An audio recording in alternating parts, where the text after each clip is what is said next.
नमस्कार, जनता की बात में आप सबका बहुत बहुत स्वागत है।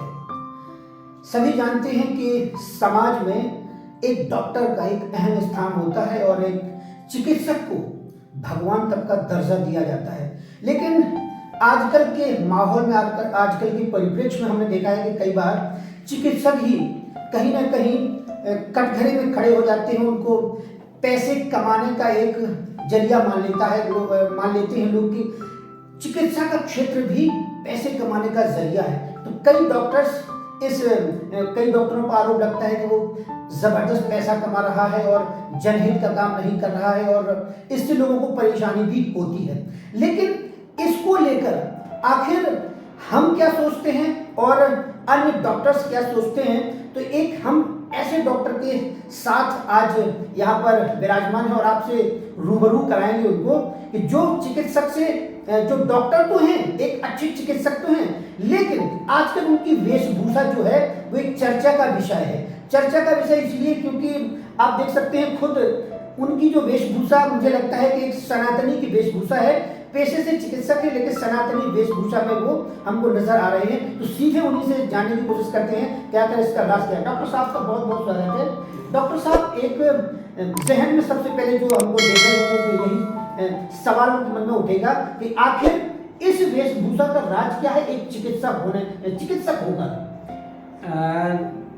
जयराम जी, चिकित्सा और वेशभूषा ये दोनों को हमको मिक्स करने की जरूरत नहीं होती है। वेशभूषा जिस पोशाक में, जिस परिधान में हमें सुख का अनुभव होता है, जिस परिधान में हम कंफर्ट महसूस करते हैं, जिस परिधान में हमें अपने आप में सेवा करने का भाव आता है, जो परिधान हमें प्रेरित करता है, जो परिधान हमें हमेशा स्मरण कराता है अपने उत्तरदायित्व के प्रति, अपने धर्म के प्रति, जो हमने धारण किया हुआ है, तो परिधान है जो हमें सुख दे रहा है, हम उसको पहन रहे हैं। तो मुझे नहीं लगता ये किसी चर्चा का विषय होना चाहिए। आपने इसको चर्चा का विषय बनाया, इसके लिए लेकिन मेरा जो मानना है, समाज में कहें कि हमारे इस दौर में जितने भी डॉक्टर्स होते हैं, तो उन डॉक्टरों का एक मानना हो सकता है कि स्टेटस सिंबल होता है, उसकी जो वेशभूषा होती है स्टेटस सिंबल होती है। गले में वो स्टेथोस्कोप लगा के रखता है और एक कह सकते हैं आधुनिक वेशभूषा के साथ अपने आप को ये दिखाने की कोशिश करता है कि वो वेल एजुकेटेड है। तो क्या ऐसा लगता है आपको? ये बात समझने वाली है। मैं उसी वेशभूषा में रहा हूँ, हमेशा उसी वेशभूषा में रहा हूँ जिस वेशभूषा की संभवतः आप चर्चा कर रहे हैं। मैं भी कोट पैंट पहनता था, मैं भी शर्ट पैंट पहनता था, मैं भी आला डालता हूँ, आज भी इस पोशाक में भी आला डालता हूँ। तो ये पोशाक का जो आशय है किसी भी प्रकार से अलग से ले जाने की जरूरत नहीं है। सिंपल सी चीज, इस पोशाक को लेकर के जो अभी आप अगर समझना चाहते हैं, तो ये पोशाक को लेकर के सडन ऐसी इंसिडेंट घटा, ऐसी घटनाएं घटी जिन्होंने मुझे वो घटना जरूर जानना चाहूंगा कि जिससे आपको ये प्रेरणा मिले। ये जो वेशभूषा या जो परिधान आप देख रहे हैं, इस परिधान को लेकर के बहुत ज्यादा परेशान होने की जरूरत या किसी को प्रश्न चिन्ह लगाने की जरूरत नहीं है। ये अभी हालिया बस 15-20 दिन का मामला है, लेकिन आप हमारे परिचित हैं, आप आते जाते रहते हैं, तो आपको ये यूनिक लगा। और जाहिर सी बात है, जो मरीज मुझे अभी तक पश्चिमी पोशाक में देखते रहे उनको यूनिक लगेगा, उनको थोड़ा सा अजीब लगेगा कि सर का ये स्वरूप कैसे बता। तो सर का स्वरूप हमेशा ऐसा ही रहा। आप अगर देखें, मेरा अतीत देखें, तो योगी डॉक्टर राघव के रूप में मैं एक योगा अध्यात्मविद के रूप में अपनी सेवाएं देखता रहा हूँ, पश्चिमी लोगों को देता रहा हूँ। तो चंदन लगाना, भजन करना, कीर्तन करना, अपने डेली का ध्यान करना, नित्य गुरु का मंत्र जाप करना, ये मेरे नियम का जीवन का हिस्सा है। इवन मैं जब क्लिनिक में आकर के बैठता था तो मेरी पोशाक भले ही पश्चिमी रहती थी, लेकिन भाव मेरे सनातनी रहे। सनातनी वेशभूषा के पीछे, परिधान के पीछे क्या लॉजिक है, इसको समझने की थोड़ा सा जरूरत है। हालिया घटना घटी, अभी मैं राजिम कुंभ गया हुआ था, ऑफिशियल प्रवास था हमारा इंटीग्रेटेड आयुष काउंसिल के बैनर तले। तो मंदिर में वहां पर एक लोगो लगा देखा मैंने कि कृपया मंदिर के भीतर सनातनी परिधान पहनकर ही प्रवेश करें, पश्चिमी परिधान में प्रवेश ना करें।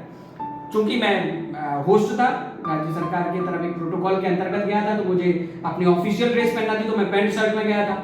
लेकिन जैसे ही मंदिर में प्रवेश किया, दरवाजे के खूंट पर वहां पर मेरे पैंट का नीचे का हिस्सा फंसा, तो वो नीचे से फट गया। अब वो फटा तो मेरे को उस समय शायद वो एक पल था, वो उसको मैंने निकाल दिया। लेकिन जब अगले ही पल में प्रणाम करने के लिए राजीव लोचन मंदिर में घुसा और वहां मैंने प्रवेश किया, तो वहां जब मैंने दंडवत किया। दंडवत से उठने के बाद ये शर्ट का हिस्सा अचानक से यहाँ से इसका इसकी सीलन टूट गई। अब मेरे मन में वो बात खटकी। एक तो बाहर लगा निर्देश, बड़े ध्यान से मैंने पढ़ा था।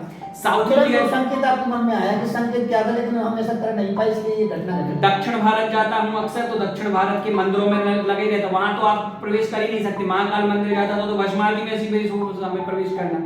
तो वहां से ये आया कि उसके 2 दिन पहले मैं ऋषिकेश में था, तो ऋषिकेश में डुबकी लगाई, तो वहां भी भाव बड़े अजीब थे।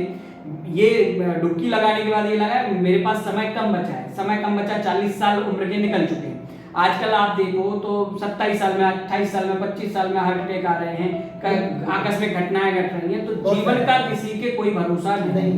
40 पड़ाव जीवन के पार कर लिए, 40 पड़ाव जीवन के पार कर लिए, मतलब आधे से कम जीवन लगभग बचा है। आज की औसत उम्र देखें भारतीयों की तो 65-70 तक जाकर के सिमट गई है। 70-75 तक कोई पहुंच गया तो बड़ा भाग्यशाली माने, 80 तक वो लोग पहुंच गए जो पहुंच गए तो भाग्यशाली माने। तो मैं अगर एवरेज 80 भी उम्र देखूं तो मैं 40 के पड़ाव पर आ गया। 40 के पड़ाव पर आ गया, मतलब मुझे अब अपने आप को रिफाइन करने की जरूरत है, मुझे अपने बारे में चिंतन करने की जरूरत है। तो मैं उस चिंतन से सदैव कैसे जुड़ा था? एक तो राजीव लोचन मंदिर में ये घटना घटी, तो वो प्रेरणा जो चल रही थी तो उस प्रेरणा ने प्रेरित किया कि भाई देखो होना हो थोड़ा सा वापसी करो।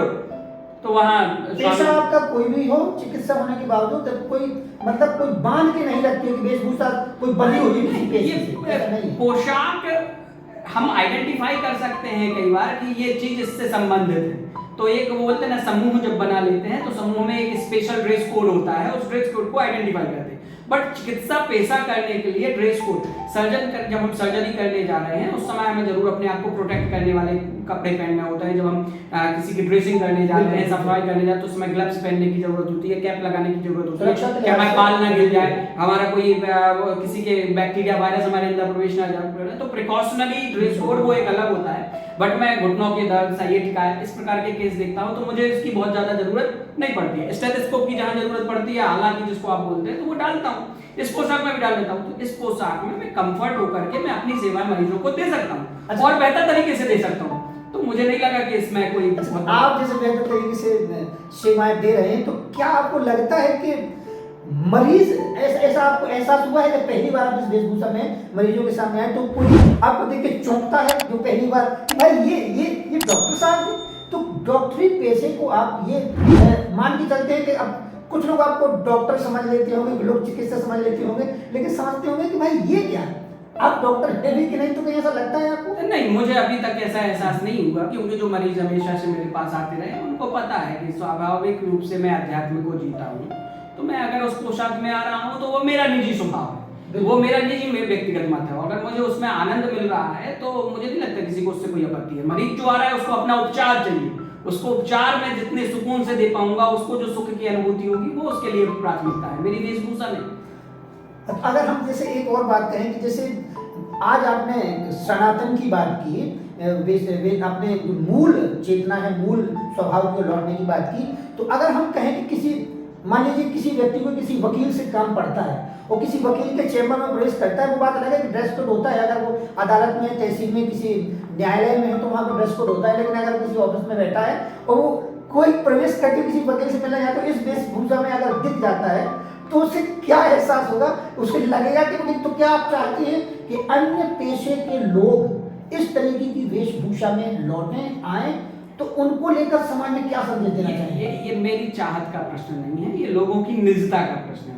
पोशाक निजता का प्रश्न है, पर हाँ एक निजता का विषय है ये। पर मैं चाहूंगा, क्योंकि जिस प्रकार से मैं जितने दिन से भी पहन रहा हूँ, 10-12 दिन करीब मुझे हो रहे हैं इस पोशाक में, 10-12 दिन से जब से मैं पहन रहा हूँ मुझे अच्छा लग रहा है, मुझे कंफर्ट लग रहा है, मैं फ्री फील कर रहा हूँ, मैं बंधा महसूस नहीं कर रहा हूँ। पश्चिमी पोशाक में मैं बंधन में महसूस करता था, अब मैं अगर उन्मुक्ति की यात्रा की तरफ, तो मैं ऐसे लोगों से जरूर कहना चाहूंगा कि जो लोग वास्तविकता में अगर सहज होना चाहते हैं जीवन में, तो सहज वेशभूषा को अपनाएं। सहज वेशभूषा हमारी सनातनी जो वेशभूषा है, तो उसका साइंटिफिक लॉजिक भी है, इसको हमने और गहराई से जब पढ़ा तो इसका साइंटिफिक लॉजिक है। जब मैं ये लुंगी जिसको हम कह सकते हैं या धोती परधनी जिसको कहते हैं, परधनी को मैं जब लपेटता हूँ और इसको बांधता हूँ, तो एक तो नीचे से मेरा अर्थिंग जो है, बॉडी को जो मिल रही है नीचे से अर्थिंग जो मिल रही है, खुली हवा मिल रही है, खुली ऊर्जा मिल रही है। तो जो ऊर्जा है मुझे जमीन से कनेक्ट करके रखी है, मुझे हवा में नहीं उड़ा रही है। पश्चिमी वेशभूषा में आपकी बॉडी के दो पोल हैं, एक साउथ पोल आपको उत्तरी ध्रुव बोलते हैं, दूसरा नॉर्थ पोल,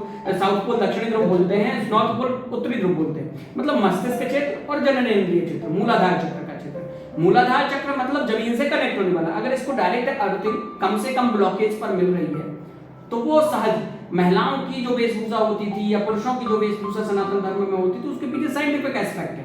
अभी बहुत हद तक हमको अपनी सनातनी चीजों को साइंटिफिक तरीके से या प्रामाणिक तरीके से, व्यवहारिक तरीके से समझने की जरूरत है। तो मुझे लगा कि मैं अपने पेशे में इसको आसानी से शामिल कर सकता हूँ, इसलिए मैंने शामिल किया। बाकी रही बात, जाकी रही भावना जैसी प्रभु मूरत देखी तिन तैसी, जो जिस भाव से देखेगा उस भाव को पाना है। एक और सवाल है जो लोगों के मन में उठता है कि हालांकि भाषा के आधार पे अलग अलग उसके अर्थ हो सकते हैं, लेकिन डॉक्टर की जब कोई कल्पना करता है तो कोई अलग चेहरा सामने आता है, वैद्य की बात करता है तो अलग चेहरा सामने आता है, चिकित्सक के तो अलग सामने आता है। तो क्या लोग आपको ऐसे में वैद्य तो नहीं समझ लेंगे? इसके बारे में थोड़ा विस्तार से बताइए कि क्या है ये? देखो, वैद्य हमारी सनातन परंपरा में, संस्कृत में हम चिकित्सक को वैद्य बोलते हैं, हिंदी में चिकित्सक बोलते हैं, अंग्रेजी में डॉक्टर बोलते हैं, यूनानी में या अरबी में हकीम बोलते हैं। तो ये सभी भाषागत अंतर है। हकीम उसी को कहते हैं। अब हकीम जो अरेबियन कंट्री से आए हैं तो अरेबियन उनकी पोशाक है। चिकित्सक हिंदी का होता है तो हिंदी में चिकित्सक अपना जो भी वेशभूषा, लेकिन चिकित्सक की पद्धति के आधार पर वो अपना ड्रेस कोड निर्धारित करता है। वैद्य मतलब आयुर्वेद का जो जिसको जोड़ करके देखते हैं तो वो निर्धारित करता है। चूंकि चिकित्सक, वैद्य, डॉक्टर, हकीम अलग अलग नहीं है, सिर्फ उनकी चिकित्सा प्रणाली के आधार पर उनको कहा गया, बट लेकिन चारों का मूल गुणधर्म जो है वो है मरीज को ठीक करना, आरोग्यता देना। तो आरोग्यता देने वाले पथ पर चाहे हम डॉक्टर हो, चाहे हम चिकित्सक हो, चाहे हम वैद्य हो, चाहे हम हकीम हो, हम सभी एक ही हैं। मूल रूप से मैं यही हमेशा कहता हूं, चाहे अल्लाह हो, चाहे भगवान हो, चाहे गॉड हो, मूल रूप से अवधारणा यही है कि कोई पराशक्ति है जो हमको मदद करती है। ठीक इसी प्रकार इन सब नामों के पीछे मूल रूप से अवधारणा यही है कि ये इसके पास जाएंगे तो हमारी तकलीफ का, हमारी पीड़ा का समाधान मिलेगा। तो मेरी पोशाक यदि वैद्य के भाव उसके मन में उत्पन्न कर रही है तो भी वही है, मेरी पोशाक यदि डॉक्टर का भाव उसके मन में पैदा कर रही है तो भी वही है, मेरी पोशाक अगर हकीम का भाव पैदा कर रही है तो भी वही है। मरीज आया मुझसे दवा लेने हैं तो उसको दवा से मतलब है, उसको उपचार से मतलब है, उसको पोशाक से मतलब है। बस एक अंतिम सवाल और कि क्या आपको लगता है कि आजकल आयुर्वेद या कहीं चिकित्सक को जिस दृष्टि से देखा जाता है, तो क्या सनातन की बात करके आप आध्यात्मिकता को इसमें शामिल कर रहे हैं तो इससे एक बेहतर परिणाम निकल के सामने आएंगे? क्या इसका ज्यादा सकारात्मक प्रभाव पड़ेगा? निस्संदेह रूप से जब हम सकारात्मक दृष्टिकोण से किसी विषय को अपनाते हैं तो उसका सकारात्मक प्रभाव पड़ता है। सनातन हमारा मूल है, हमारा गुणधर्म है। सनातन हमारा क्या मनुष्य प्रजाति का गुणधर्म है। धर्म जो मनुष्य प्रजाति का है वो सनातन ही है। आत्मा रूप जो परमात्मा इस पिंड में बैठा हुआ है उसको जो मानता है वो सनातन है। अब जो आत्मा के संदेश को नहीं मानता वो सनातनी नहीं है। तो सनातनी धर्म अपनाने के बाद उसकी जो वेशभूषा, उसका जो ड्रेस कोड है, उसमें हम आत्मा की अनुभूति को लंबे समय तक कर सकें। तो जब हम आत्मा की अनुभूति को लंबे समय तक करते हैं तो हम लोगों को बेहतर लाभ दे पाते हैं, सकारात्मक रहते हैं, हमारे भाव पॉजिटिव रहते हैं, हम जमीन से जुड़े रहते हैं। तो इसमें सहयोग मिलता है।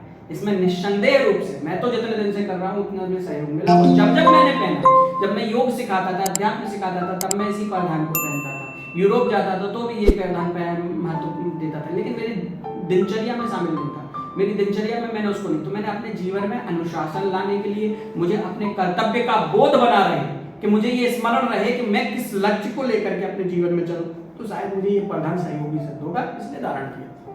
तो ये थे हमारे साथ डॉक्टर राघव पाठक, जिन्होंने कहा कि इस परिवेश के साथ, इस परिधान के साथ चिकित्सा का पेशा कहीं ज्यादा सकारात्मक साबित हो सकता है और इस जड़ की ओर न केवल मुझे, समाज के अन्य डॉक्टर्स को भी लौटना होगा।